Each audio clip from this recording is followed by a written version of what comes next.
Yes, I don't. I just because I'm cut all that out. 'Cause I should be just making part even saying words. Hello, everyone, and welcome to the first Co-Conspirators Podcast episode of 2021. I'm Luke, and as always, I'm joined by my co-host Calum. Hello there. And John. Happy New Year, everyone. Of course. So this podcast was born out of the first lockdown, and as England have entered yet another lockdown, we look forward to continue to scour the world of conspiracies for you. In a reference to some of our more diehard fans, sadly this week I was struck by Prince Philip and have come down with the novel coronavirus. I just hope that Kim Jong-un has listened to my conspiracy on why North Korea isn't actually bad and reaches out to give me the antidote. Was it them and Ghana going to be the main beneficiaries? Yeah. I would also like to welcome our new listener countries, Slovenia, Romania, Sri Lanka, Iceland, and the Philippines. However, today we will be talking about areas we will never be able to welcome as podcast listeners. No, not China, as we are banned there, but of course, the lost civilizations of the world. You never know. They might have a stable internet connection to be diehard Co-Conspirators Podcast. Yeah. I know, I swear we've got some listeners from Amazon. Yeah, we could do. Got a few from Atlantis as well, I've heard. There is, as a matter of fact, multiple civilizations that have disappeared across the globe, and as many of them have little detail about them, conspiracies thrive. Likewise, there are many lost civilizations that are never found or are fictional, so it's certainly an interesting topic. Today, we will be looking at three and trying to separate fact from fiction. John, I understand you have a lost civilization that you're going to talk to us about now? You understand correctly. So, I'm going to be focusing on the Amazon, and I don't mean the parcel delivery service. I mean the rainforest. Given the size of some of their warehouses, you imagine there's a few people lost in those. So the Amazon rainforest is the largest rainforest in the world, and it's located within Brazil and Peru mostly. Now, due to its huge size and dense tree coverage, it has long been thought to have hidden some secrets regarding possible civilizations. For many years, it was thought that the Amazon rainforest was never more than sparsely populated, as it was impossible to sustain a large population through agriculture given the very poor soil. Now, archaeologist Betty Meggers was a prominent proponent of this idea, as described in her book Amazonia, Man and Culture in a Counterfeit Paradise. Is this a historic kind of lost civilization? Is it modern? Because I know people say there's untouched tribes in the Amazon still. I don't know if that's just a myth or there's any truth. I think there probably are, just given the huge scale of it, which I'll kind of come on to. But this is mainly focused on kind of ancient ones, rather than any that live in there now. Yeah, I can just imagine, there's just an untouched tribe, no one's ever made any contact with it. Their lives are completely different, and then fucking Andrex just knocks down a tree for a bit of toilet paper. So yeah, Betty Meggers claimed that a population density of around 0.2 inhabitants per square kilometre is the maximum that could ever be sustained in the Amazon rainforest. And these people would have had to survive on hunting, given agriculture that would be needed to host a large population was totally out of the question because of the poor quality of soil. This estimate would lead to a population of, at the very most, 1 million people in the entirety of the Amazon. And that was kind of agreed amount of people that could have ever lived there at its peak for decades. However, channels and pathways recently found in the Amazon that resemble modern grids and must have been created by humans were one of the very first indications that perhaps advanced civilizations had previously lived there. Was it a block system? The grid system like Milton Keynes? Yeah, I think so. Okay, so the Amazon basin, just for a bit of context, is around 7 million square kilometers, and 5.5 million of these, which is bigger than India, is completely untouched and unstudied. So as a result, any previous estimates of civilization were likely to be wide of the mark because they've been based on such a small proportion of what is a massive area. The initial view was that humans hadn't touched or set foot in the Amazon until around 1,000 years ago, as the soil and rainforest conditions would have made it almost impossible to flourish there. Since clearing and cutting it down in order to make room for commercial agricultural farms, that view has begun to change. Yeah, I suppose you've mentioned about the poor quality of the soil, but the trees don't seem to be complaining that much, and they're more concerned about getting chopped down than quality of the soil. Well, I would kind of come on to that. I was a bit surprised at that. I thought the soil would have been quite good being on a basin, and that's kind of where all civilizations arose from at first, like river valleys, but thousands of different species to be found there, I'm sure. Oh yeah, I think we're still constantly finding stuff there, aren't we? Because like John said, it's just not totally being studied. So the only option is just to chop it all down so you can get a nice look at it. So yeah, kind of as we've been clearing more and more of the Amazon, more and more things have started to emerge. So they actually found evidence and remnants of enormous cities in the Amazon. Spanish explorer Francisco de Orellana. I mean, I've definitely butchered that, so apologies to any Spaniards. Was the first European to cover the length of South America. And when he visited the Amazon, he reported seeing incredible cities, thriving culture, arts and crafts, and this was all in the early 1500s. Isn't Orellana also the person who claimed to have found El Dorado? It might be. I've definitely heard his name mentioned in an Indiana Jones film. Yeah, you might be right, or we could be totally wrong. Yeah, I don't know. But yeah, a man I'll touch on later, Sir Walter Raleigh, also tried to look for El Dorado and failed. So takes a good explorer. Yeah. Still out there for all we know. So 100 years later, other European explorers used Francisco's findings and returned to the Amazon to try and see them for themselves. But instead, they found absolutely no trace of any human life or civilization, much less any cities, despite retracing his steps almost perfectly. Now, the actual main explanation for this is that allegedly the Spanish brought smallpox over with them, which the natives had no immunity to. So as a result, within 50 years, these cities had as good as vanished beneath the undergrowth. This is made all the more amazing given there are now signs that numerous cities larger than London at the time were present in the Amazon, with some archaeologists predicting the Amazon actually had a population of over 20 million, 20 times more than any previous estimates. The fact these cities were larger than London implied that perhaps technology and society was also more advanced than London at that point too. And also to be found slap bang in the middle of a forest is quite incredible. I know, and they describe like seeing kind of cathedrals and basically huge cities completely built up but hidden within the trees, which during the 1500s would be way ahead of its time. A computer modelling system also predicted that population densities were much larger than expected. And the team who worked on this think that around 1 or 2 million people once lived in just 7% of the Amazon basin, which again flies in the face of previous estimates that only about 2 million people lived in the entire Amazon. The distribution of the potential sites suggests an interconnected, advanced series of fortified villages spanning over 1,100 miles that flourished between 1200 and 1500 AD. Archaeologist at the University of Exeter, Jose Iriarte, said that we seriously need to reevaluate the history of the Amazon. I'm just still trying to wrap my head around the idea they had massive buildings in amongst all the trees and stuff. Because when you see documentaries of the Amazon, it's just wall to wall, well, rainforest. I just don't see any way how they can just start the foundations, let alone have to chop down all the trees with what technology they had back then. I mean, I don't really know the makeup of like a country like England, but when they've just been full of forest at one point, and that's obviously been chopped down to build the cities and the urban areas, but. Yeah, that's a good point, I suppose. But you think there'll be some empty areas in England, especially where no trees really would be growing. Just like start their city there, like plonk your town hall, stand outwards in a nice grid system. It was implied by the Spanish explorer that there were reasonably large open areas from having cut down the trees, and then they built upon that. But he also said that there were cities and huge buildings that were kind of built into the trees and into the forest, so almost using it as cover. Tree houses. Well, probably some, but that wasn't really what he's getting. A bit more advanced than that. Give him some credit. As touched on before, given the poor nature of the soil, it begs the question, how were 20 million people fed? Especially given that the previous estimate that said the Amazon could probably house about 1 million people, but that would only be surviving on things they hunted rather than things they were able to grow themselves. So evidence actually now seems to suggest that they invented their own soil. Because they not just eat a load of fish. Well, good luck fishing in the piranha-infested Amazon River. They invented fishing rods. That's what they I use one unsuspecting guy's arm as bait. Piranhas will latch on, yank him out. Yeah. I think fishing was included in the hunting part as well. Oh, fair enough. But I think they just wouldn't, you wouldn't be, it's like having twice the size of London now, all just living off fish in the Thames. I think you struggle with that. Nah.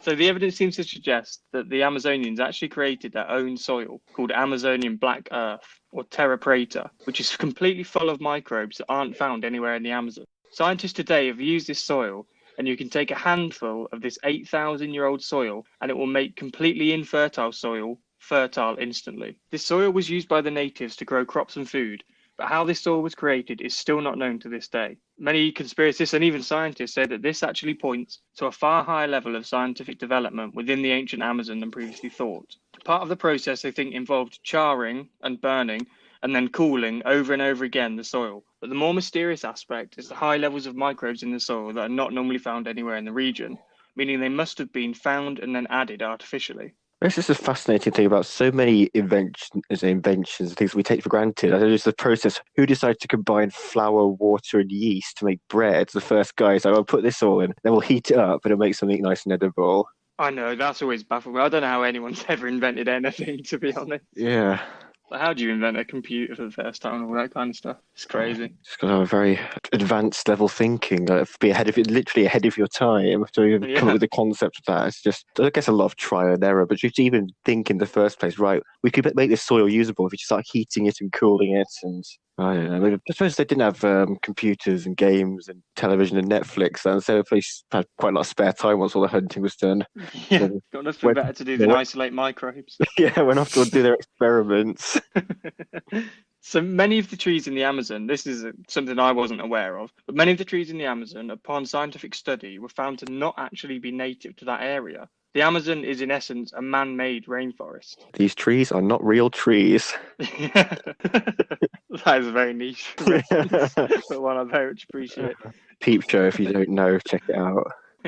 So trees such as Brazil nut trees dominate the Amazon, but evidence in their soil suggests that these trees did not grow naturally, but instead were planted and cultivated thousands of years ago by the Amazon civilization in order to provide food. Another thing that points to past advanced civilization within the Amazon are the numerous mysterious man-made structures. Thousands have recently been discovered in the Amazon, many of them similar to Stonehenge in England, with the use of light detection and ranging, called LiDAR, which is a non-destructive form of remote sensing that has been used to see what's beneath the trees and the undergrowth. The monuments are mainly circles and squares, but also feature more advanced patterns, such as squaring the circle, in which a square perfectly encompasses a circle. This mathematical puzzle was initially credited to the Greeks, but this evidence shows that it was already in the Amazon 3,000 years earlier. Yeah, I guess that's something you just never know about, because all our history has just come from Europe, because, I mean, that's where we are. And, if the Spanish have gone over there and created a pandemic and killed so many people, and, these civilizations could have been doing exactly what we were doing, and earlier as well.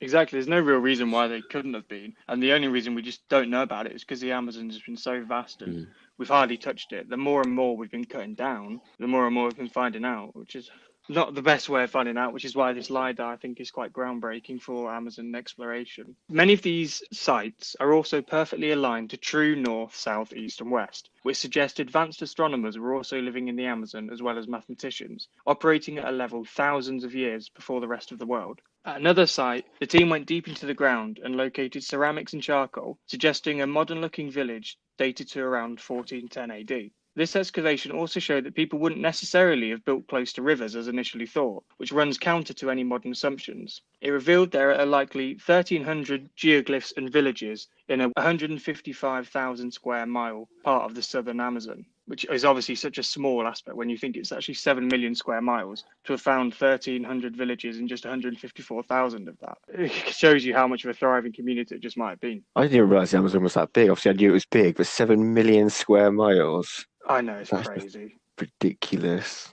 To kind of conclude, it seems clear that the mysteries of the Amazon are only just beginning to be uncovered, but surely in time, with deeper exploration of the forest, more and more will come to light. Had these civilizations indeed been as advanced as now theorized, then it seems likely that the Amazon could have become a scientific and economic powerhouse of the world, perhaps even colonizing and dominating the world today. If only the Spanish didn't bring smallpox over with them, then this may well have become a reality, and we could have been far more advanced than we are now, even advanced enough to colonize other planets by now. Ooh. So over to you guys. What do you reckon? I have a couple of questions. I guess my first question would be if they were so far ahead at the time, why were they not, traveling to Spain and rather than the Spanish finding them? I'd assume living next to the Amazon, a natural kind of path would to be get on a boat along the Amazon, and that would take you to the ocean and then go and explore from there. Maybe they're just happy with what they had, just content. True. Brewing their soil, just didn't really think, I don't need to go much further. We've got a pretty good setup here, pretty secluded, no risk of anyone finding us, just do our thing. I think especially when you're literally living in a dense rainforest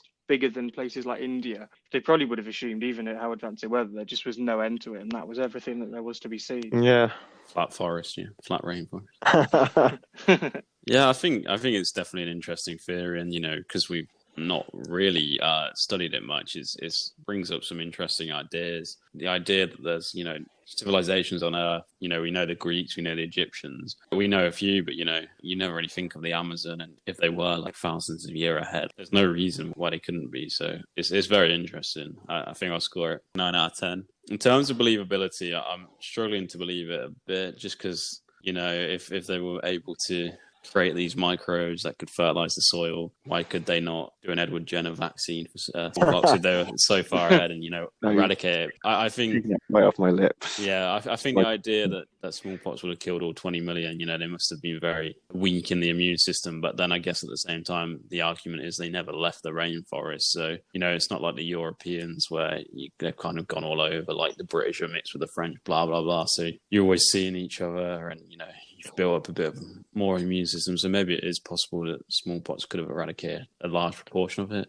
Or the Amazons just weren't socially distancing, wearing their masks, keeping 2 meters apart. But yeah, I guess it will be interesting to see if anything comes out on this in the future, because I assume we're going to just carry on exploring. But, by now you'd have expected like something to come from there, like someone who survived the famous Amazonian smallpox crisis to have reached out. But yeah, they do well to be still alive for now. Yeah, I think it's definitely plausible there was some civilization there, and I'm surprised that you said it's like almost certainly agreed upon that there was a million there. I think that's quite a lot to be living in the rainforest, no matter how large it is. So I just assume, it's a few small isolated tribes. But yeah, I'm gonna score it a 3 out of 10. Yeah, I suppose it's one of those ones I've never even considered the thought, especially when you think back through history, like great inventions and stuff. Most of them you end up, just because of the way we've been taught, have been attributed to Europeans. So this the only limits are one's imagination, I guess, when it comes to progressing your civilization, making new inventions. So maybe these Amazonians were several hundred years ahead.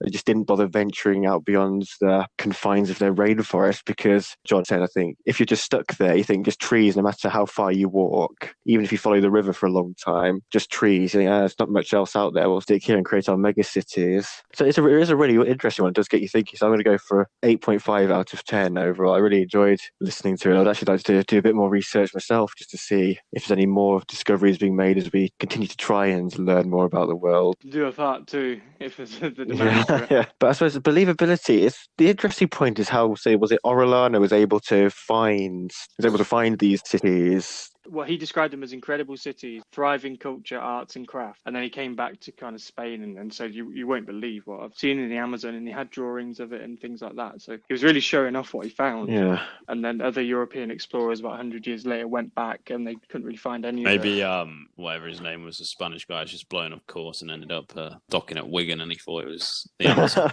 He thought he was blown off into the Bermuda Triangle. Or the ones that tried to follow in his footsteps. They just used the wrong tree as a mark. You think how big the rainforest is. You can't. Yeah, exactly. Your charts are how accurately you follow the stars and stuff. You could never plot a course exactly the way that Orellana went. Wind up in exactly the same part of rainforest. That does amaze me, actually. To be fair, like just how they could go back to the same place, like following a map across such a vast place. But fair play to them. I mean, I struggle to use my Google Maps on my phone to get 4 minutes down the road. Usually take a wrong turn. So fair play. That's why they had shipping lanes and stuff. But even so, the first people to plot this course to go from point A to point B, and then back from point B to point A to tell his mates, right, I've got a great lane here, guys. Yeah, I'd literally just have to end up living somewhere else because I'd never find my way back. Yeah, never out of your village. Yeah. I suppose it's not beyond the realms of possibility that there were people living there. If there's evidence of soil that was fertile, despite not being native, and trees and things that have been traced back, but not originating from the Amazon, you just start to bring some questions. And if there have been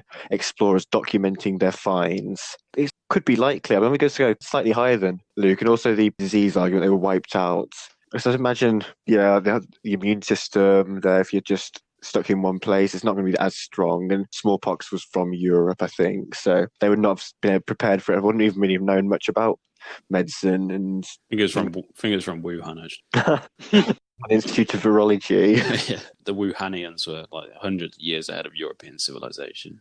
Specifically in creating bat-derived coronaviruses. But yes, my believability, maybe it's a bit I'd like to believe that there's some unknown civilizations out there that were nice and advanced. So I'm going to go for a 4.5 out of 10 on the believability front.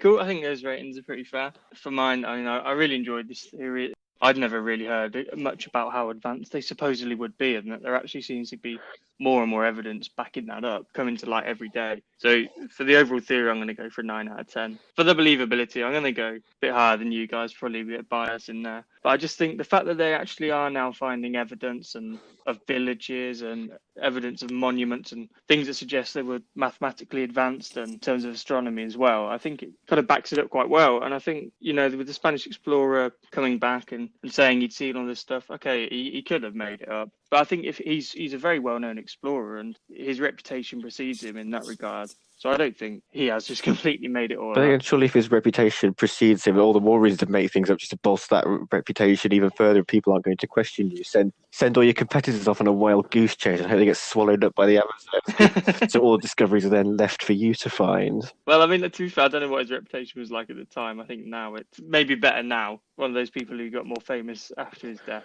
But I mean, he was someone who navigated the entire length of the Amazon River, which in 1500 is pretty impressive. Well, just not turn left or right, just keep going straight. Helen Skelton.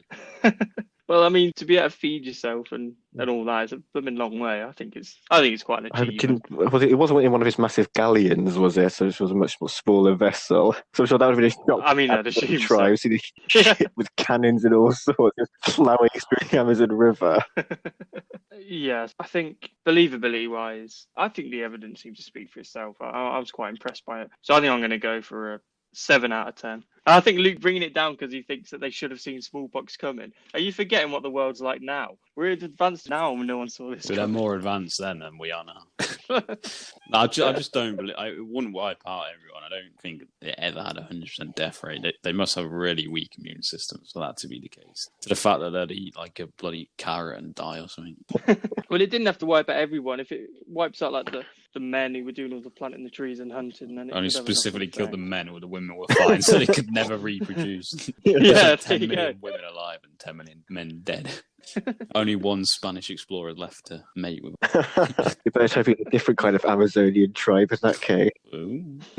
So yeah, I suppose that brings that one to a close. And I'm now going to hand over to Luke for our next theory. Okay, so the conspiracy/lost civilization that I'm going to be looking at is Roanoke Island. So Roanoke Island is a small island off the coast of modern-day North Carolina in the United States. So in around 1584, the English, led by none other than Sir Walter Raleigh, who I'm assuming you guys have heard of. Didn't he make the bikes? Yeah, he did, yeah. Raleigh bikes, yeah. Car racing, isn't he? Famous for that. Well, he was a rally driver. And he seems to follow Trump around as well. Probably the Capitol Hill. What a Raleigh. So yeah, the English were looking to set up their first colony in the new land, the new United States, and they scouted the East Coast looking for a suitable spot. So obviously England had named Virginia after the Virgin Queen Neville, and they were looking to finally start colonizing it. However, at the same time, Spain was in the area, dominating the Americas, and so England wanted to be rather low-key. Roanoke Island was perfect. It is a small island hidden behind other island-like structures, with a small entrance from the sea, making it both hard to get to and impossible to spot should the Spanish look. So in 1585, the English finally established a colony on the island. Around 600 men were sent to Roanoke. However, due to storms causing ship crashes and supplies to be destroyed, only 180 of the intended 600 stayed there, as there simply wasn't enough resources to support all of the original crew.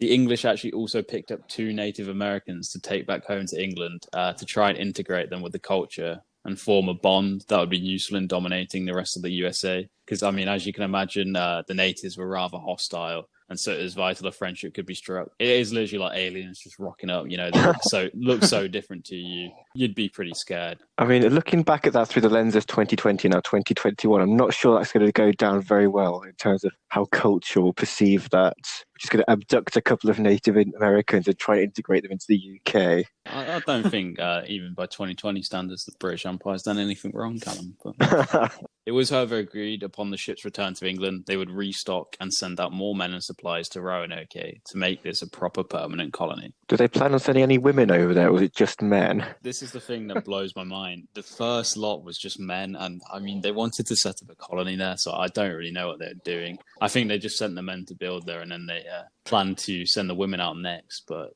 I think that was still a couple of years down the line. Just a load of guys desperate to get away from their wives. They set up a working club in a remote American island. Yeah, good tactic, to be honest. But yeah, Roanoke, it's an island surrounded by a number of other islands, which had tribe civilizations on them. It was also not very far from the mainland, like 40 kilometers or so. And so the English worked with the Native Americans in the area to secure food and survive the winter. They also explored and scouted all areas around them, meeting numerous tribes along the way, because kind of every little area has its own tribe, and some of them like each other, some of them hate each other. So there's all that going on as well. What's rather fitting to 2020 or 2021 is that in every city the English visited, an epidemic quickly ensued and the natives died in numbers. I'm not sure a laugh is the right response to that. This is a laugh of incredulity, I think. Yeah, it gets a bit sillier. Sadly, Chris Whitty was yet to be born, and no one understood the reasons. So some natives blame the English on their supernatural powers. However, one chief of a tribe got sick, and he asked the English, with their Christianity, to pray for his survival, and he survived. So he took them on a tour to meet all the other villagers in the area with their healing powers, sadly killing more settlements as they went along. At least they went out with good intentions this time. Yeah, I mean, I don't know how smart 16th century Englishman was, but, if everyone you meet dies, you should probably steer clear. Unless you could dare to pray the virus away, in that case, carry on. Well, I've been trying that the last 9 months and it hasn't been working. As you can imagine, with multiple natives dying from the disease, relationships soon soured. The English actually relied on the natives for food, and by this time, one of the natives sent to England had actually returned, and he had hatred for the English way of life and told everyone they were a threat. So, that kind of backfired. Come to England, see what we're about, and go and tell them how great we are. And he's returned and just said, they're a bunch of wankers, to be honest. I'm not surprised. I can't imagine they made his life easy. Oh, God, no. Well, you think they'd want to if they were planning something, but I don't know. You can't control how the rest of the population reacts, so. No, I'm surprised. Yeah, I'm surprised they didn't get sick as well. So it's working, but yeah. So actually, there was a group of 3,000 natives planned an attack on the colony, and the colony was only 108 men, but actually the 100 men won the battle. Which they're outnumbered 31. Not sure how that happened, to be honest. I think the English had obviously got experience in building forts and had some proper weapons than what the natives had. But yeah, this was the end of any friendship, and the English started to starve. But luckily, in June 1586, which is a year after Raleigh dropped them off, another English hero, Sir Francis Drake, was on his way to check on the colony with more supplies, and the colonists begged him to take them home, which he did. And they returned with tobaccos, and what's quite famous is that's how potatoes first came to England. They also had maps of new land so that they could better plan for the next colony, because it was a bit of a failure. I mean, apparently, was it Raleigh who discovered the potatoes? Yeah. I think he had a brother he got there a bit earlier, but he found out that the potatoes wouldn't fit in his pipe, and the tobacco tasted horrible. That's funny. So Raleigh potatoes, Raleigh driving, Raleigh bikes, fair play. It really did change the country for the better. What I do find rather odd is what happened next is, they actually, 3,000 natives tried to attack them and they survived and begged to go home. The English left 15 men on Roanoke so they could maintain some kind of a presence there. 15? They were however outnumbered and attacked by the natives and died. So you've just had to fight off probably a very difficult and bloody fight against 3,000 natives.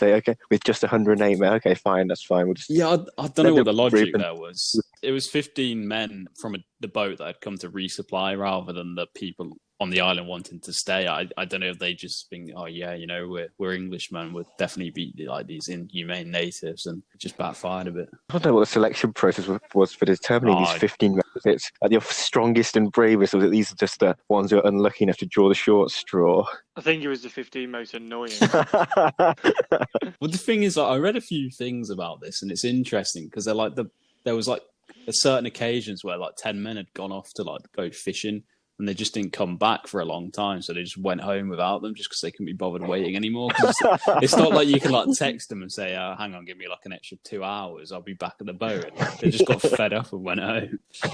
That's such an English thing to do. Yeah. But yeah, despite all this killing and war or battles, the English still wanted to set up a colony in the area because they knew the American land was quite important. So this time they actually decided upon neighbouring Chesapeake Bay on the same stretch of coast as Roanoke Island, but 40 kilometres away. This time they actually did decide to bring women and children, as well as the other Native American, so we kidnapped two, and it was Manteo from the Croatoan tribe, who had supposedly properly integrated into English culture and was to help the English and natives get along. So they went to Roanoke, first of all, even though that wasn't their destination, to visit the 15 men they had left, sadly only to find human bones and overgrown fortresses. But for some unbeknown reason, they actually disembarked on Roanoke Island rather than continue to their destination, Chesapeake Bay. And it's actually not really known as to why the hell they did this. And they actually set up permanent settlement on the island that, they'd just been attacked and loads of people had died on. Some suggestions are it's due to a falling out with the Portuguese navigator, but also because it was closer to the island of Croatoa, which is where their befriended native Mantier was from, so that they could be better protected. I don't know if they just saw like the 15 men had died and they were like, oh shit, we really, really need your help and we want to be located near you, so can't really see any of the logic. Well, in case there's an attack, just wheel out the Native American and hope you can talk them down. Yeah. But yeah, shortly after landing on the island, actually, a colonist was killed by a Native American while searching for crabs. And the English decided to retaliate by attacking a native village. However, the only people they killed in the native village was their friends, the Croatoans, who were looting the village. So they went to the village to kill the natives who had escaped and then just killed the looters that were their mates instead. And obviously that didn't help relations with the natives they were actually friends with. Oh, I wouldn't want to be the person in charge of trying to work out the diplomacy and the fallout from that. I just wonder, there's not really much documented about it, whether this Mantio native who went to England, whether he learned English and he was translating, or, it's all hand gestures. I don't know how it all works. Yeah, I wonder how they make first contact with these tribes. Anyway, back in those times, you think isolated tribe, very hostile. How would you try and talk them down without being instantly killed in a hail of arrows? It's really weird because you've got like so many witness accounts and you're like, oh yeah, the natives told me this. And you're like, how? Well, like, how did that happen? How are they telling you?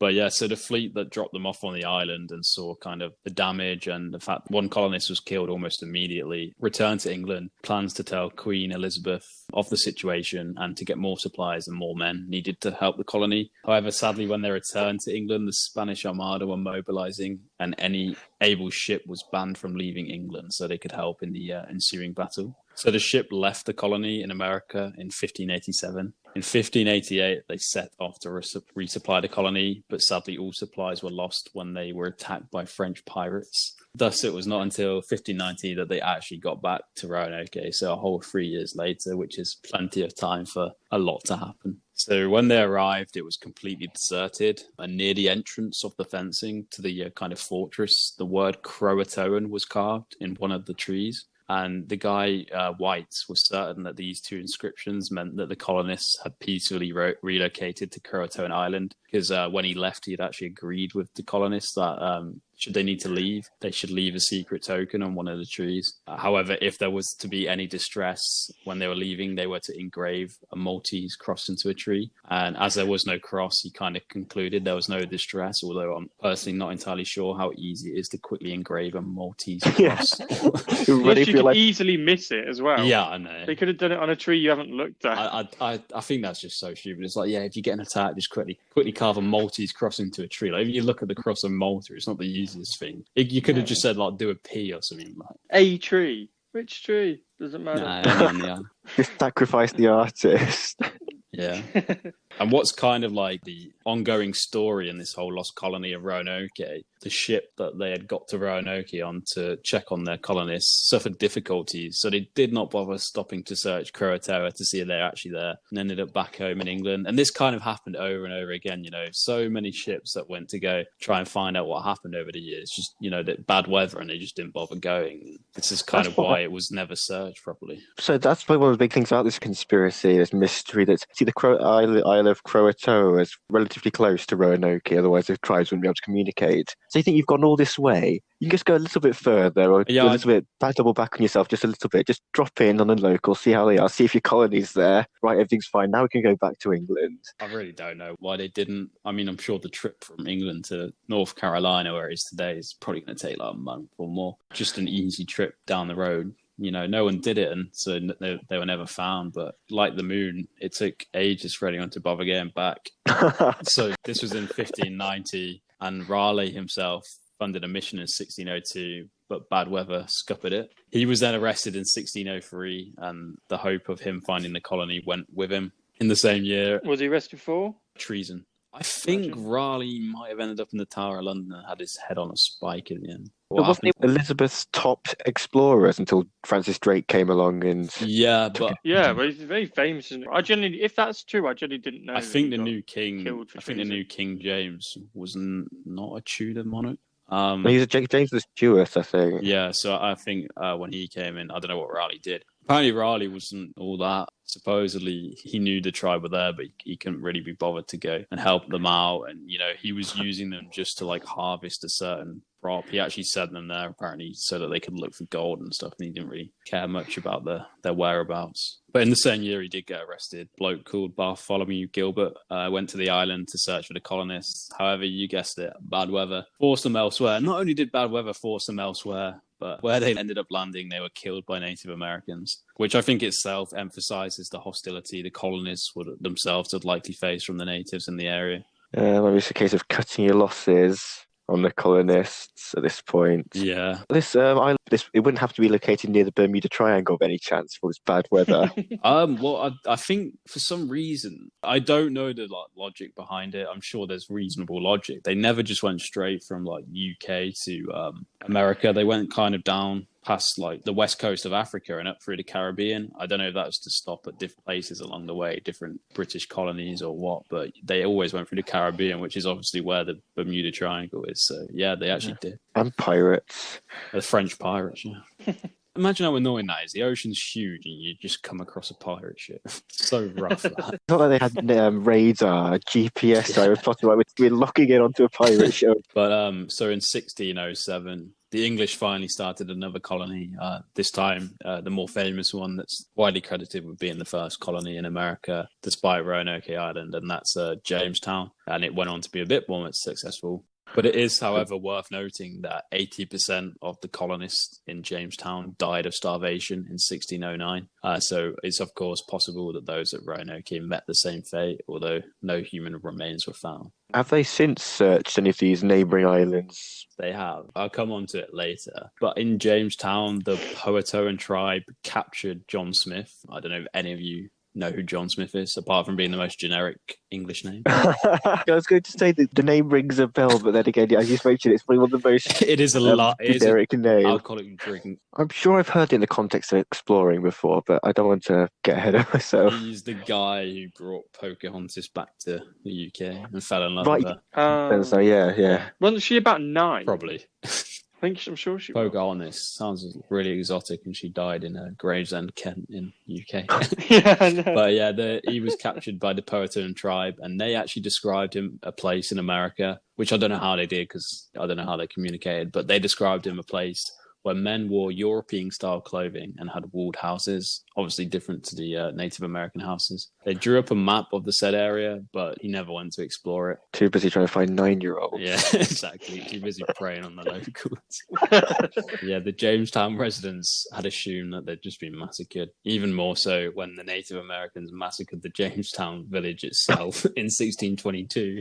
And anti-Indian propaganda really grew in England after this, gave rise for more force used by the English when colonizing. And then wasn't actually until 1701, which is over 100 years since their disappearance, that the area was properly explored again, when a man called John Lawson visited an island called Hatteras, which is kind of a landform right next to the Croatoan. And he noticed that there were tribesmen with pale skin, blonde hair, and grey eyes, which would suggest integration between the colonists and tribe, and they obviously mated and had kids. It was the allied tribe, so it would make some sense, although apparently it is worth noting that at the time, albinoism was very prevalent in Native Americans. So the thing I found weird about this is surely, I know 100 years is a long time, but you'd at least expect stories from some of these white kids with blonde hair that, my great-great-granddad, or we've come from Europeans, we come from English, surely they'd be able to explain that. Surely the story's been passed down a bit. We've got ancestry DNA to sort them out. A bit too late for that now. Although, yeah, you never know. But since then, a lot has obviously been theorized about what could have happened to the colonists. And in 1937, a number of inscribed stones were found, which detailed the colonists' travel and how they died. However, of the 40-odd stones, all were proven to be fake. this kind of American thing where, you know, you kind of jump on the bandwagon, you think you can sell it for a lot of money. And the Lost Colonists of Roanoke it's a huge story in America. It's very popular there. And, you know, if you were to have credit behind a stone, you'd become an instant celebrity, which these people did until they were proven to be fake. However, the first one that was found, and these kind of disingenuine ones popped up after, was believed that it could be genuine, but couldn't be totally proven. And it was actually found on the mainland away from Roanoke Island, which led to confusion as it wasn't at any of the expected destinations of the colonists. Then in 2011, the British Museum examined the original map that they were sent by the first bloke, I forget his name, on the island. And when they did, they noticed 2 corrected patches. So the map had been changed, sewn over. When uncovering this, they found a fort. This kind of could have been corrected because it never got built, or actually because they wanted to hide it should the Spanish intercept it. And this fort that was on the map was where the one genuine stone was found, and Tudor pottery was also found nearby. But sadly, it's actually impossible to rule out it was from later settlements in the 1650s, as the area kind of became a trading post.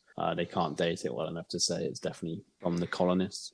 But obviously, as I mentioned, one of the most common theories is they were massacred by the natives. So even though they were allied with the Croatoan tribe, the first 2 years that they were actually on the island was the worst drought in 800 years in the area, which inevitably meant a poor harvest and lack of food that the natives were providing for the English. Obviously, that would strain relationships and, you know, potentially result in a massacre to, you know, we feed ourselves, we're not feeding you anymore. But yeah, yet again, human remains are yet to be found. But they could have eaten them, couldn't they? The bones are done well.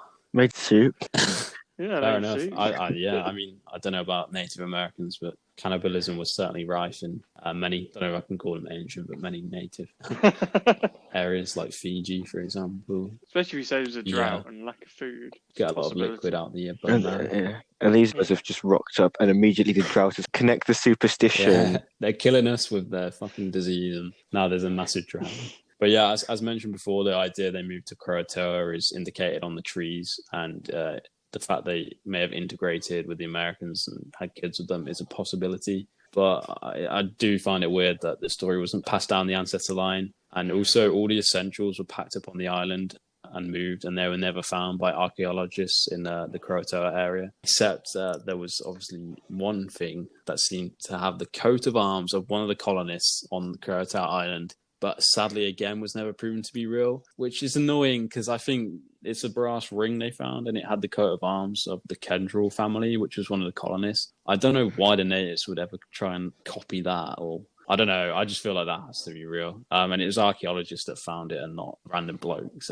But yeah, there are also suggestions due to struggle and hostilities, the crew decided to return to England. Given the smaller boat that was left for them on the island, this would have been tough, but not totally impossible. But a shipwreck was likely if they were to really attempt this. But if they were to do this, you would have expected them to carve this into the trees to let Lane know upon his return, should their mission home have been a failure, because that was agreed upon. Wherever they go, they're going to carve it onto the tree. There was 2. One tree had Croatoa. Well, one tree just had CRO. So maybe they're actually going to Croatia, and that's how modern-day Croatia was formed. Forgot how to spell Crow. It is actually one letter off Croatia, so you never know. Finally, one of the main theories, and the last one I'm going to touch on, is that they were attacked by the Spanish. The Spanish were known to scout the area as they knew the English planned on building a settlement. Given Spain didn't recognise England's claim to the area, they would have wanted to eliminate them. Again, there are clear issues with this, as Spain is known to have carried on scouting the colony or the area for years after its disappearance, suggesting that it was not them who wiped it out, and there was no reference in Spanish literature or no maps on the area, so they've done well. But yeah, that's it, the lost colony of Roanoke. What do you guys think? What do you think the most likely explanation there is? Well, I suppose the old adage goes, if at first you don't succeed, try again. But if you're getting wiped out by diseases, hostile tribes, drought, starvation, your mates aren't bothering to wait for you while you go fishing, I think you need to abandon the mission there. But we tried, but there's plenty of other places we can colonise. If they were able to predict the future, they'd see, yeah, we get quite good at it in the end. So no use wasting our resources now on this tiny little island. But it is really a really interesting and fascinating story of how persistent they seem to be to get this small island with these two Native Americans, one who ended up hating the English and one who I think they managed to integrate and become friends with the Croatoans. That seems suspicious enough because we don't know how the Croatoans and that tribe who were abandoned essentially, how they fared, and nothing in history seems to have a straight answer. One thing I was quite interested, I like how Francis Drake's had to be dropping by on one of his voyages. I'll just check in, see how they're doing. Very Oh, they're not there. Yeah. No one's home. Not going to look around anymore. I'm not going to scout out the area. Probably didn't even step foot on the boat. Just drive by. So the equivalent of your Amazon parcel, you're not seeing is going to deliver it somewhere else. I'll deliver these supplies somewhere else, to one of the other colonies. It seems like it was doomed to fail from the get-go. First, sending just if you want to make a colony, just sending a bunch of men over there. I don't think it worked how a childbirth was working. Medicine was advanced at that stage. Yeah, unless they planned on just forcefully taking over and mating with the locals, which would have not gone down very well with chiefsmen and the tribes, given the apparently already tense situation between warring factions. But it just seems like there's so many unanswered questions about it. We'll never know the answers. Such a big part of American history and English history as well, given it's got two of your biggest English explorers, Raleigh and Drake, as some of the main players. So I'm going to give this one an 8.5 out of 10. I quite enjoyed it. I think believability is a tough one because there's lots of different angles of what people have theorized could have happened to them. I think probably the most likely one is that they were just massacred by another tribe. But then to find no human remains is quite telling, unless they were very good at covering up their tracks, these Native Americans. They're supposed to be good hunters, good trackers, but it's very secretive. Just didn't want to leave any trace of the colonists. Yeah, I'm not sure they would have been that worried about doing that, to be honest. But yeah, I mean, or maybe they saw the colonists as such an affront to their sacred lands. They wanted to eradicate any trace of them. That included bones. But I just still think that this is the first time they came back and realised they'd been attacked by 3,000 versus 180. You think, right, we tried, let's go home. This is not going to work out. And then the baffling decision to leave 15 men there against probably another attack if the Native Americans realise they're still on our land. There's some serious questions to be asked of the decision making and some of the leadership of those ship captains. Not to mention all the mysteries of just multiple supply ships going missing in similar circumstances, never to either reach the island and never to reach Britain after potentially getting to the island because of bad weather. I wonder if that was just relatively common and it's just not really spoken about much in history because it's just a failure. Like you hear the success and not the failure, but like how many ships that tried to like cross the Atlantic just failed on the way. I suppose, but you do think they would have had logs and records of ships leaving ports even back in those times. You think, right, we're expecting this one in a few months after it had departed. It's been years now, nothing. Okay, right, we'll chalk that one down as perished at sea. Well, you say that, but didn't one sit in the Bay of Beirut for about 5 years with loads of ammonia on the end and blowing up? That's true, yeah, that was... The ship actually did get there, but just falling apart, I think. And there's a bit of a revolt over unpaid wages. It's a bit easier to track that one, but say, go to a relatively unknown small island with very aggressive and hostile tribes. Don't know how to score this on believability. Have you got any... I was thinking score the theory... Because you mentioned a few theories, maybe score the one you think is the most likely. Yeah, that sounds okay, good. Right, yeah. I suppose I'm erring just towards, because given how hostile things seem to be, the Native Americans would not have been happy since we English colonists had brought over disease, potentially droughts, if you believe the more spiritual side of things. I think they just had enough and say, right, you're on our land, you're not doing very well for trade relations now, because what if you nicked one of our guys, tried to integrate him into society, he didn't like it, and he's told us, right, we're going to have you. There's nothing you can do about it. So I think they were massacred. But as for the birds, maybe they just got washed away or something like that. There was a big battle on a beach. It's on 7 out of 10 that they got massacred. That's my thoughts. Yeah, I think that's fair enough. What about you, John?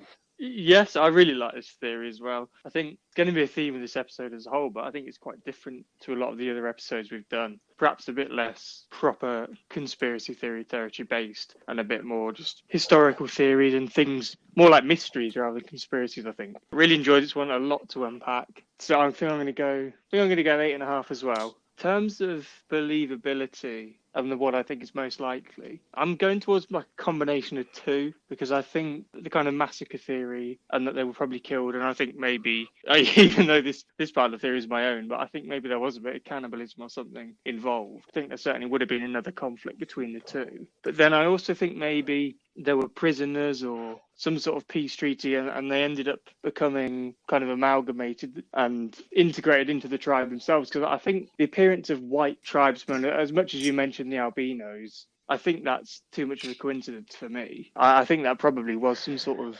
interbreeding between the two.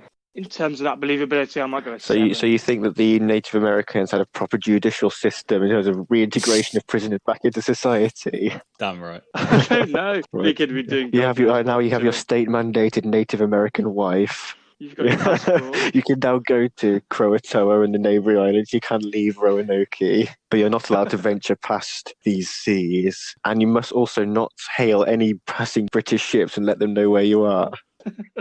Maybe some of the British people just thought it's going to be an easier life if I can just try and get on with them rather than constantly being at war, especially because my mates did. It's that fed up of their wives. Like, right, I'd rather have a Native American one. Can't understand what she's saying.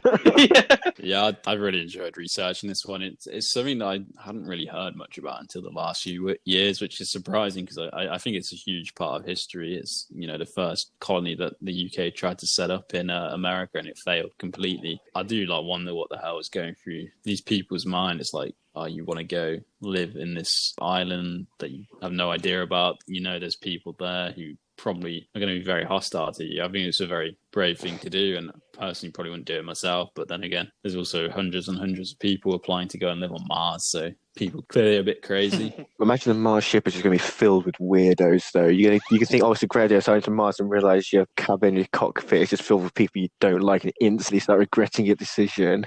Oh, I know. So I feel bad because there's going to be at least one or two normal people who just think, I'm going to do it. Let's try and do something for humanity. And then they're just on it with blooming degenerates. So yeah, I'm gonna score it an 8.5 out of 10 as well. In terms of believability, it's hard. A lot of different American tribes have kind of different fairy tale theories about what happened to these. There was the Powhatan, said there's European people and walled houses in this certain part of America. And then there's also other tribes that spoke of how they were all massacred. So it's interesting that it's been passed down like that along the Native American tribes and kind of some Chinese whispers kind of way.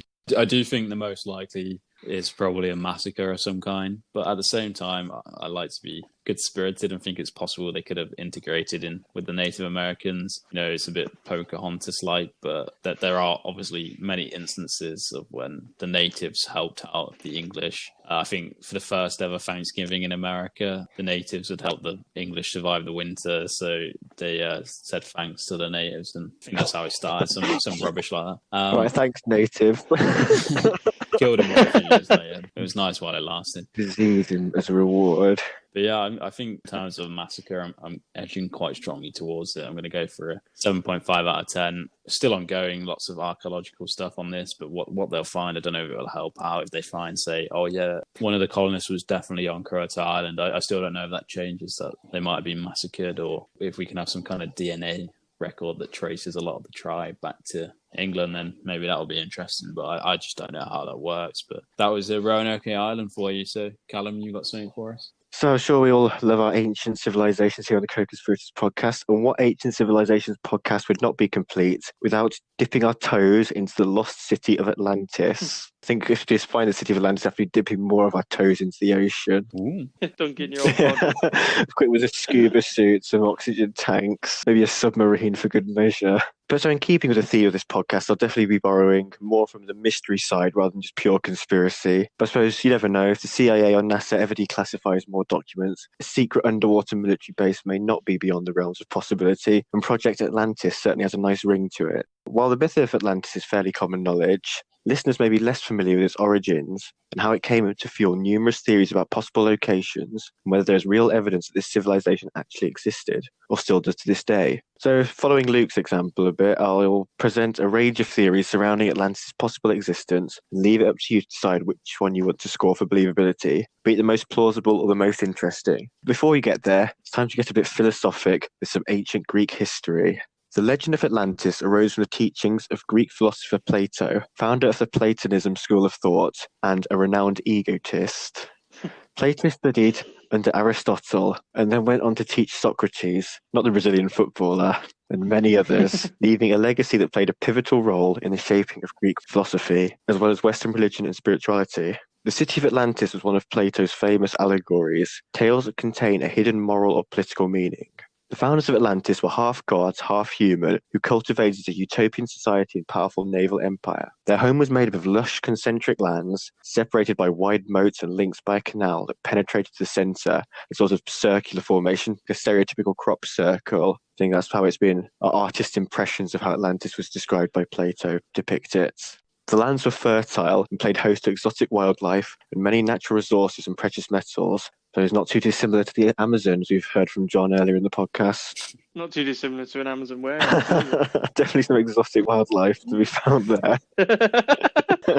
The citizens, though, the Atlanteans, took their power for granted and they became greedy, petty, and morally bankrupt, according to Plato's allegory, angering the gods through their desire for immoral pursuits. Now, what these immoral pursuits were, I don't quite recall, but I'm sure an active imagination could conjure up a thing or two. One night, the gods were fed up and decided to punish Atlantis, raining down a terrible night of fire and earthquakes that caused Atlantis to sink into the sea, never to be found again. So Plato said that Atlantis existed 9,000 years before his time being around 360 BC, claiming it had been passed down through the generations, the story had been passed down. However, Plato's writings are the only historical record of his existence. Regardless, some historians are committed to investigating so-called geomyths, to the science of uncovering the real geological event underpinning a myth or legends. In 1882, historian Ignatius Donnelly published a book entitled Atlantis, the Antediluvian World, in which he argued that many accomplishments of the ancient world, such as agriculture and language, must have been imparted by an earlier advanced civilization.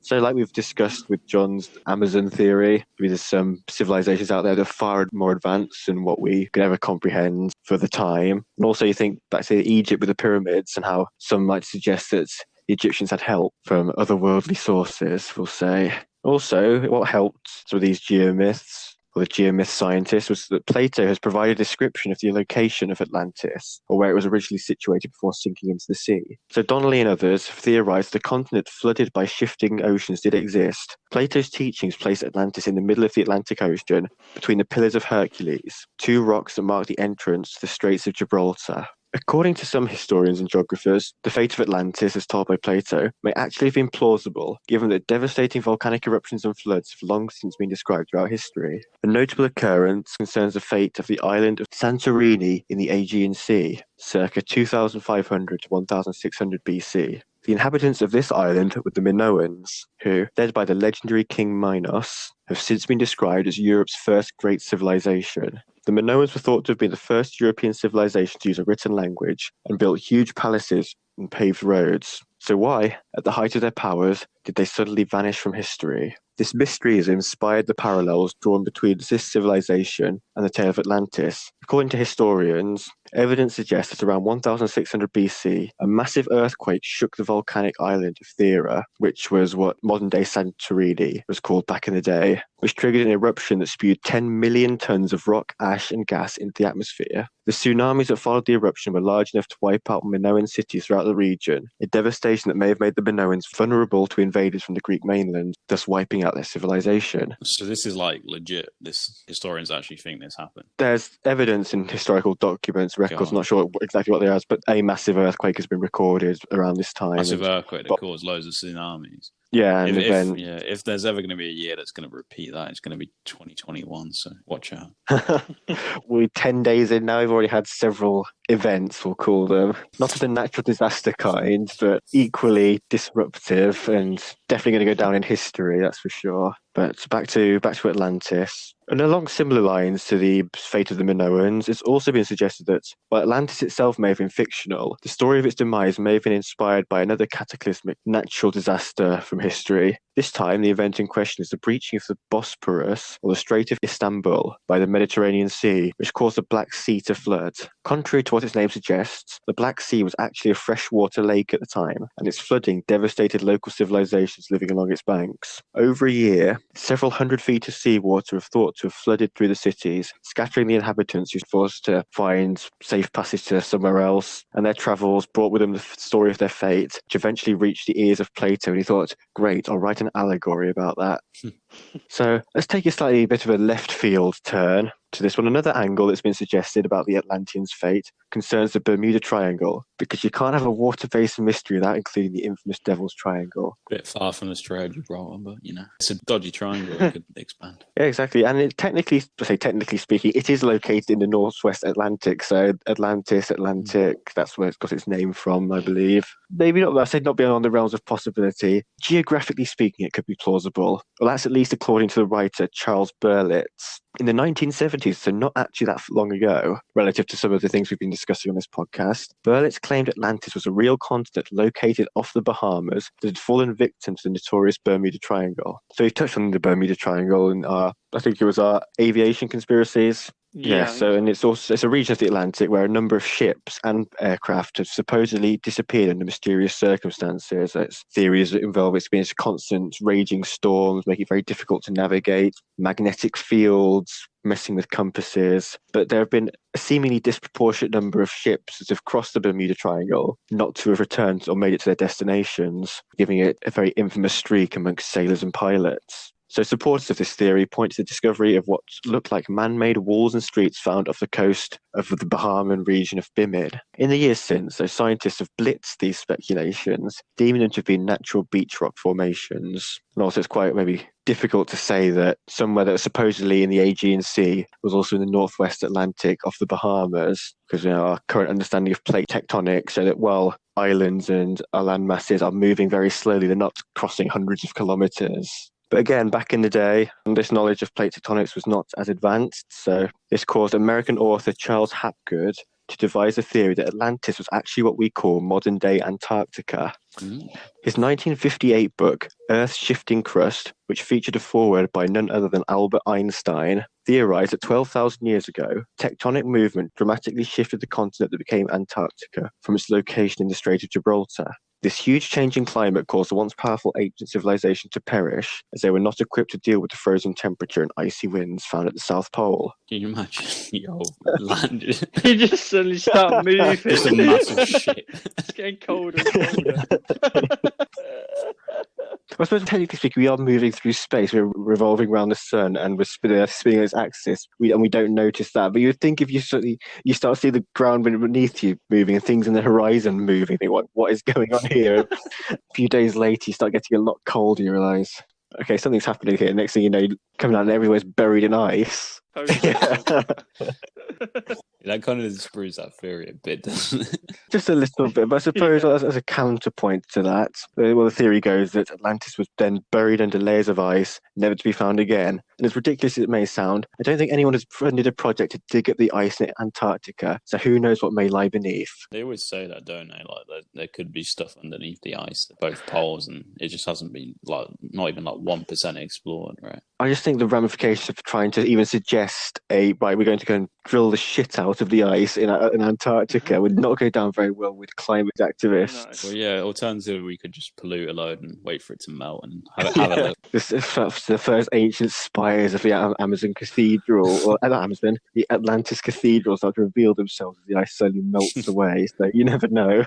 Finally, just to round things off with this one, there's also, of course, the theory that Plato completely made up the fate of Atlantis to serve as a vehicle for his musings on philosophy, in a tale outlining the dangers of human hubris. That's certainly where the scientific argument seems to point, as oceanography and ocean floor mapping has yet to upturn any evidence of a city sunk into the depths of the Atlantic Ocean by the wrath of the gods. But that's the boring answer, and here on the Co-Conspirators Podcast, we don't do boring. So over to you guys. What do you think happened to the lost city of Atlantis? That's a good question.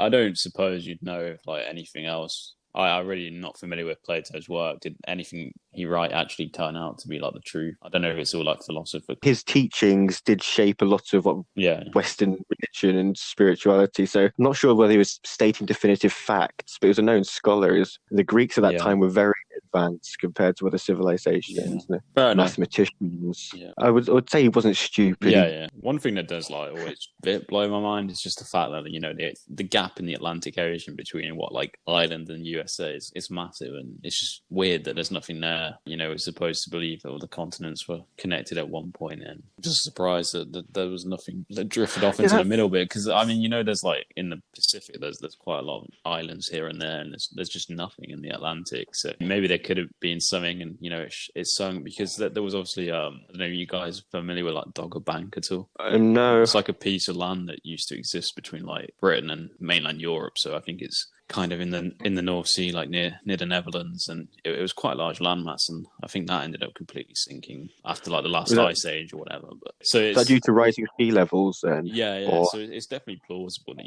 entire land masses could sink, because that's definitely happened. And what's to say that it can just be an isolated island in the middle of the Atlantic that's just a bit low and it's also what all these climate change activists have been harping on about for years, that if we don't reduce our carbon emissions, the UK will be underwater in 5 years' time. Not many people know, but it's the carbon emissions from the Amazonians that cause Atlantis to sink. Yeah, it's certainly an interesting thought. And Atlantis, that's as famous as anything, really, if it is supposedly just a Greek myth. But there's still people out there looking for it today. I know there's a TV show that has literally gone into huge depths and spent a lot of money trying to search for this land. So it's a really big conspiracy. I think it's one of the biggest there is, actually. I'm gonna give it a 9.5 out of 10. Thank you. I just want to know, the network has been fleeced out of loads of money to try and fund a project to find the lost city of Atlantis. But you do know that it's going to get views. So, I just some of the stuff that's on American TV channels. It's oh my god, they're swimming 1 foot off the seafloor. Is this Atlantis? And then they just play that over and over again for 10 minutes and building up until for nothing. And then it goes to an ad break and repeats the same thing for the next 5 minutes when it's back. But you could say we've had these oceanography mapping techniques and stuff. Have we really seen everything there is to see on the bottom of the sea? Oh, definitely not. No, we've seen what. We keep finding new species every day. What's happened? We might stumble across a city thriving, like the Gungan city in Naboo. Yeah, I'd love to know. Joke. How long it takes them to find a crashed aeroplane in the English Channel, and that's a drop of water compared to the Atlantic, and that must take forever to explore, and it's just not really financially viable for anyone to properly explore it, because there's no profit to be made there, really. But I think in terms of believability, I honestly didn't know the origins were from Greek mythology, to be honest. I think for me that probably brings down the believability score I had for it beforehand, just because it's kind of a bit of a politically motivated message to tell you not to act immorally. But, these things could definitely get passed down. There might be a bit of Chinese whispers. This island sank. Turns out, it was actually just a tiny piece of land. I can't see it myself. I wouldn't put it past there being some kind of civilization that's been lost due to rising sea levels, because I'm sure that's been a thing in the past. So I'm going to give it a 3.5 out of 10. That's understandable. What about you, John?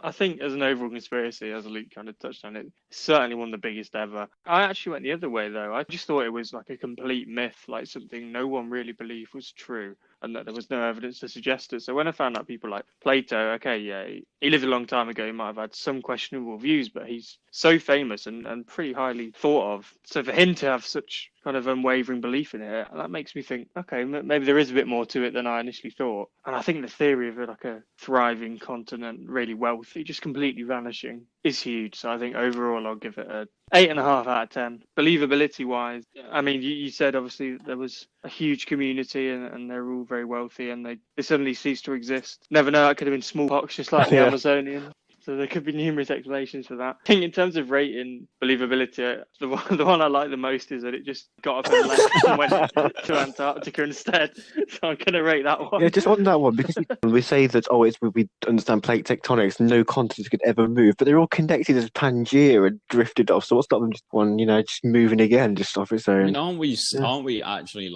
scientifically expecting that the poles will shift at one point? Literally, the South and North Pole will swap around. Or have I seen, like, is that a conspiracy? I know it's a theory. It is a theory. I don't know whether it's absolutely set in stone it's going to happen. But But it's happened we're before. expecting the continents to Not the combine poles, but the plates. again in the future. Yeah. The Earth is tilted on a little bit of an axis, so there's a bit of a curve, a bit of a downward incline, so things could be slipping off a bit. Yeah.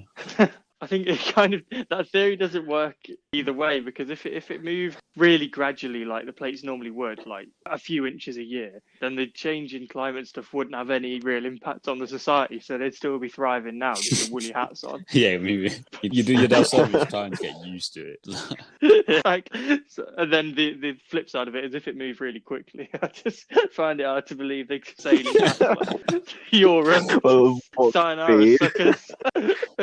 Just wake up, it's freezing cold. What do you think it took Europeans like 400 years after Leif Erikson discovered America to finally get back there? It's because the continent was just slowly shifting up through the sea. Couldn't catch up with it, go faster than boats. They're all just frozen in shock or just witnessed for a few hundred years. So yeah, I think believability, because I've chose that one, I think it's probably not going to be the highest, but I do like it, so I'll give it an extra point for that. So believability, I'm going to go for a 2 out of 10. Yeah, I mean, you did pick the most ridiculous one, so it's understandably a low believability. For me, just to round it off quickly, I'll say, until I started researching this one, I didn't know it was originally from a Greek allegory, philosophical teachings. I just thought some science fiction guys had made it, because my first encounter was a Disney animated film, like The Lost City of Atlantis, which was when I was about maybe 5 or 6. And I think there's actually a whole history behind it, and people have been searching for it for so long. It was quite impressive. And also to think that there's some scientists out there trying to debunk myths or find the actual natural disasters that inspired these myths and legends.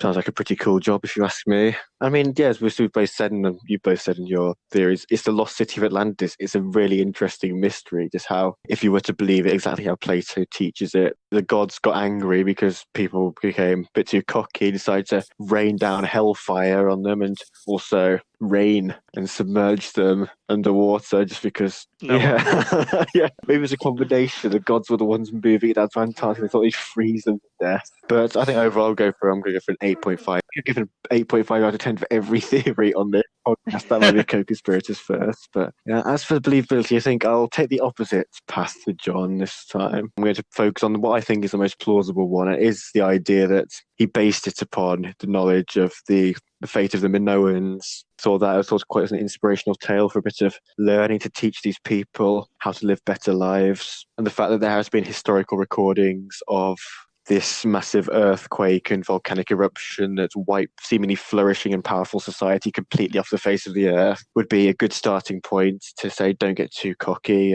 Yes, you be powerful, but stay humble.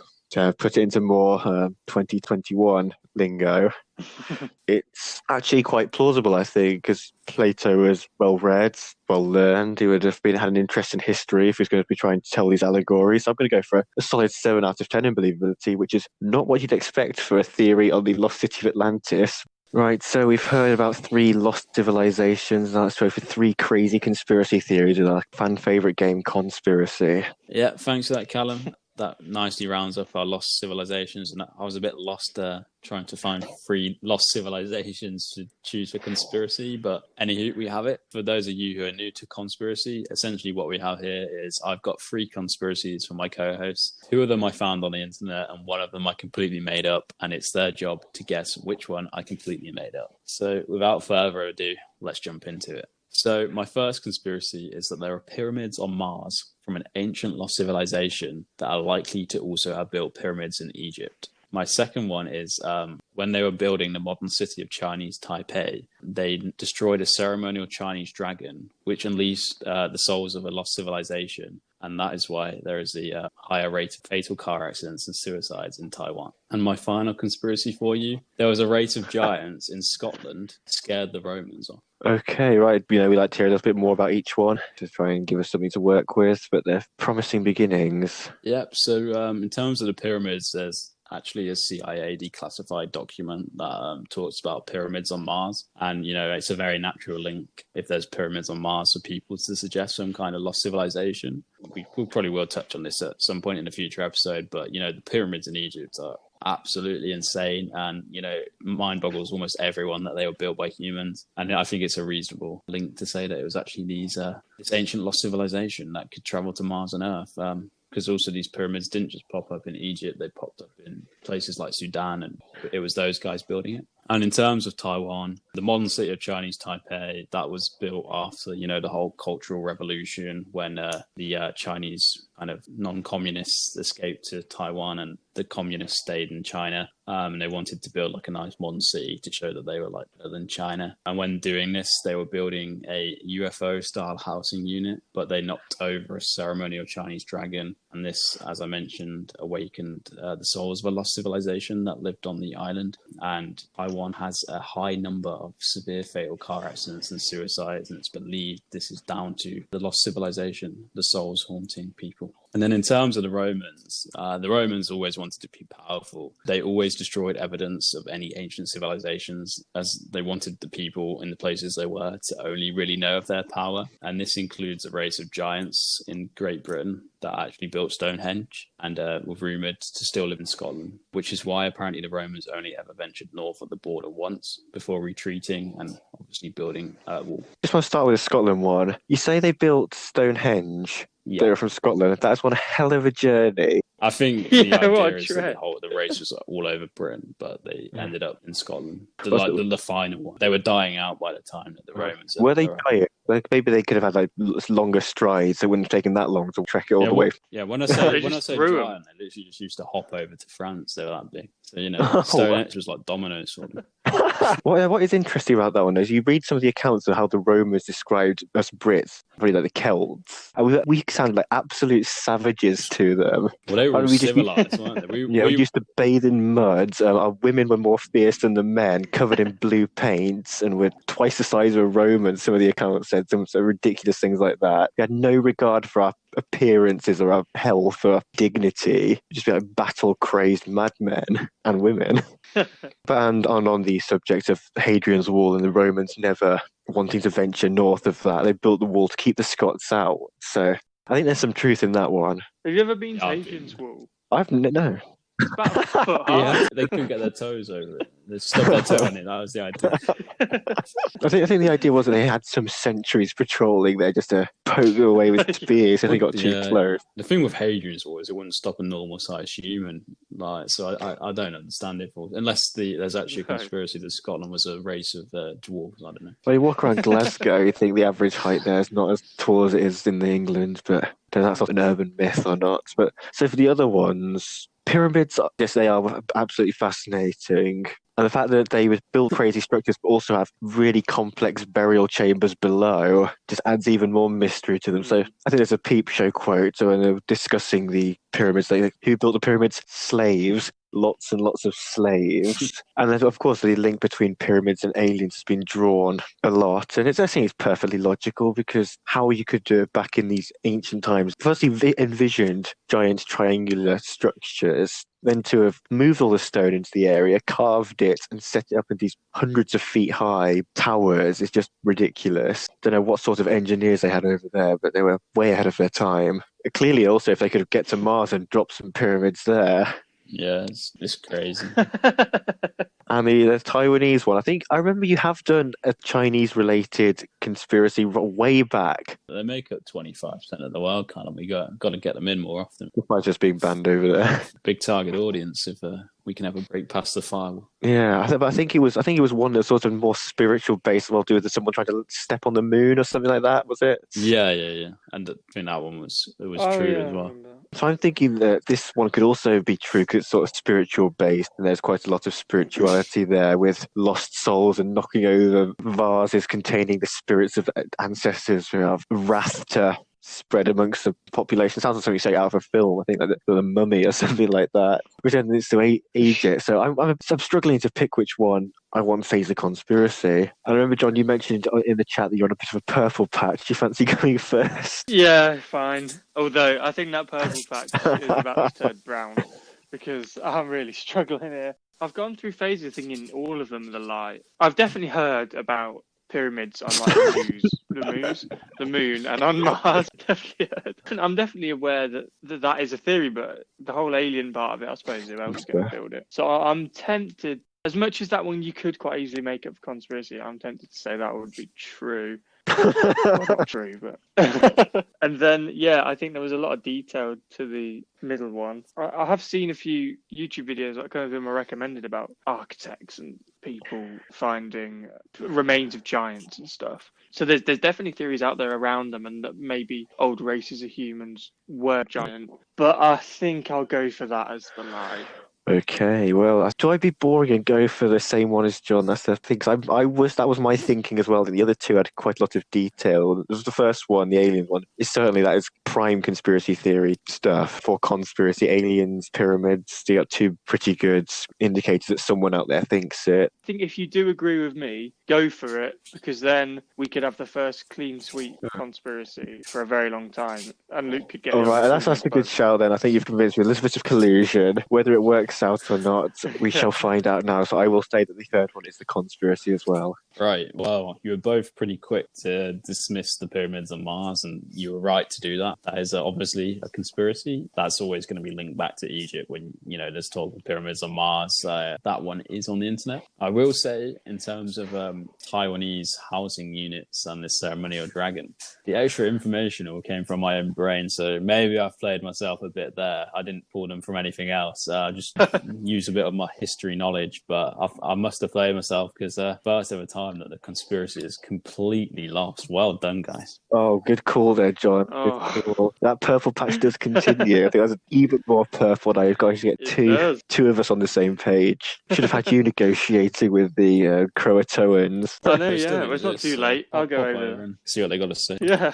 But well, there you go. It's the first ever on the Co-Conspirators Podcast for the first episode of 2021. A double loss for conspiracy. But thanks for listening. I hope you enjoyed this episode and keep challenging the status quo.